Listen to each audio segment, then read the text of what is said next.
La fundimit deri në fund. Bravo!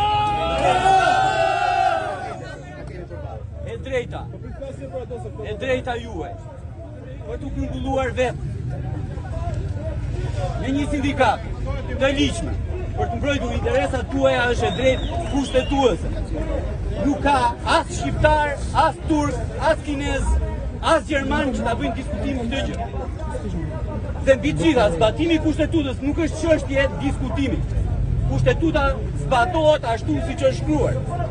Dhe cili do që të jetë ministër, deputet, zyrtar, pronar, për më tepër që ai s'është pronari e asaj pasurie, po është thjesht e vetëm një kontraktor për të shfrytzuar atë pasuri atje, nuk mund të diskutojë të drejtën tuaj për të mbledhur e për të garantuar të drejtat tuaja përmes një sindikate të ligjshme.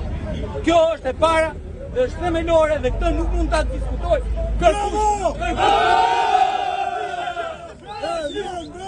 dyta që është po kaq e rëndësishme. Ministria përgjegjëse për punën. Ministria përgjegjëse për punën duhet bëjë ato që i ka ngarkuar ligji të bëjë në fillar. Jo të zbus, po të garantojë zbatimin e kushtetutës nga i kontraktuari i shtetit shqiptar për shfrytëzimin e atij vendburimi.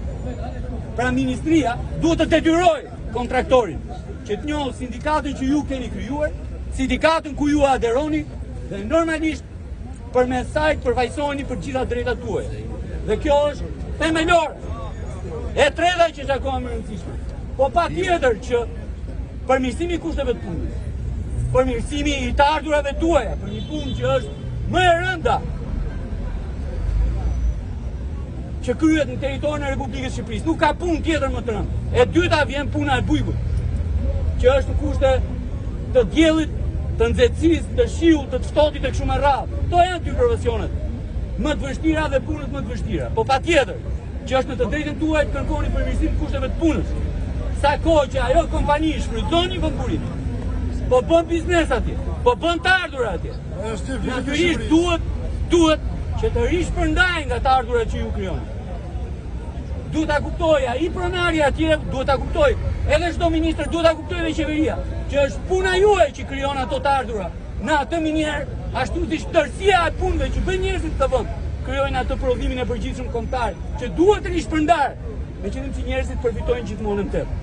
Dhe e fundit që kam, po patjetër, minimumi paga tuaja duhet indeksohen me inflacionin. Dhe duhet jetë shkruar në një kontratë kolektive pune që ju duhet të keni me atë që zotron kontratën atje. Minimumi të indeksohen me inflacionin. Nuk po them që duhet zhdukur ajo pabarazia e turpshme që keni atje, që punojësit turk paguhen me herë më shumë se sa punojësit shqiptar për të njëjtin proces pune. Për të njëjtin proces pune. Bravo! Tani, nëse kjo çështje nuk sillet, unë dhe Ministra e Ekonomisë do përballemi në parlament pikërisht. Bravo, proces! Kaq kisha ju kërkoj ndjes sepse atje po shkojmë.